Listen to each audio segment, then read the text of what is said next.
for this week comes from one of the best swashbuckling movies of all time, The Princess Bride. In this movie, the man in black is trying to chase down the kidnappers of his true love, while this mercenary swordsman has been placed here to stop him. Both men are supposedly expert swordsmen, so we will see how true that is. But first, a word about the weapons that will be used in this duel. Both men will be using rapiers, which are thin, light swords. Rapiers are typically used for thrusting, and not usually as much for slashing. They aren't very strong and are easily broken in a real battle. So the general idea is to tap your opponent's sword even just a bit so that the sword is moved off target and so their thrust misses. At the outset, the mercenary Inigo Montoya and the man in black are just probing each other.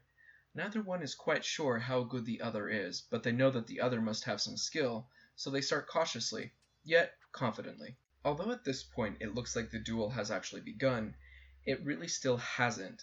Notice how casually the combatants are thrusting and parrying. There's no real speed or intent behind their blades. They're still probing.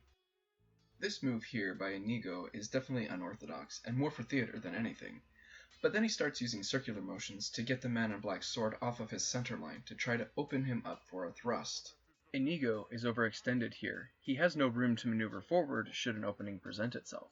The man in black has a definite ground advantage here. Inigo is forced to attack high, which opens up his torso for a kick. That would not be a traditional fencing tactic, however it would be a very smart fighting move. This here is purely theater. Either combatant could easily have impaled the other while Inigo was doing his ill-advised flip. The man in black now begins to press Inigo aggressively. Interestingly, they both seem to be using their rapiers more for slashing than for thrusting in this sequence. Inigo is definitely on the defensive right now. The man in black's sword keeps getting too close to being able to land a decisive thrust. Although this I am not left-handed gimmick is fun for the movie, this would be a terrible idea in a real encounter. Fighting takes a great deal of energy, and Inigo has wasted a lot of his fighting at a disadvantage. Clever move by the man in black trapping Inigo's sword against the rock. Gave him the space to regain his feet at least. This bit here shows the problem with being stuck in the traditions of an art. The man in black is trapped. Inigo could have used his free hand to start striking his face or head, or even release the pressure a bit and used a hilt strike. But he does not, and the man in black is able to create some space. As before, this next part is purely theatrics. The man in black has Inigo on a platter, but he allows Inigo to recover his sword.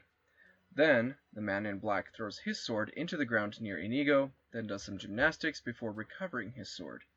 While I would admire this kind of confidence in any martial artist, this would certainly get him killed in a real duel. Skip the conversation. In this sequence, they are using their swords as if they are sturdier short swords or hand-and-a-half swords, instead of rapiers. There's no thrusting, only slashing. Here, Inigo commits a cardinal sin.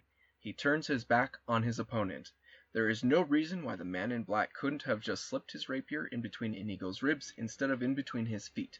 The fight should have been over right here. At this point, Inigo knows that he is losing the fight. He is trying to stave it off for as long as he can, but I cannot figure out why he does this ballerina stance. It gives him no room to maneuver, which he desperately needs right now. Again, the man in black shows much more sportsmanship than one would expect from a duel. Even though Inigo has lost the initiative of the duel, he is still putting up a good fight. When they started, Inigo was confident he would win, even bantering with the man in black. At this point, though, he is fighting for his life, no longer confident.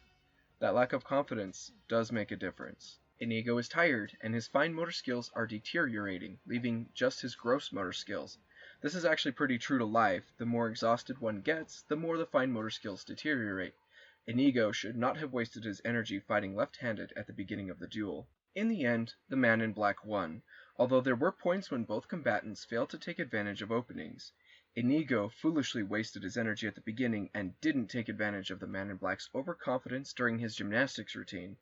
The winner was determined as much by his opponent's errors as he was by his own skill. Thank you for watching my video. Please don't forget to subscribe. Also, a big thank you to my patrons on Patreon for supporting the making of this video. Don't forget to comment down below to let me know which fight scenes you would like to see me do next.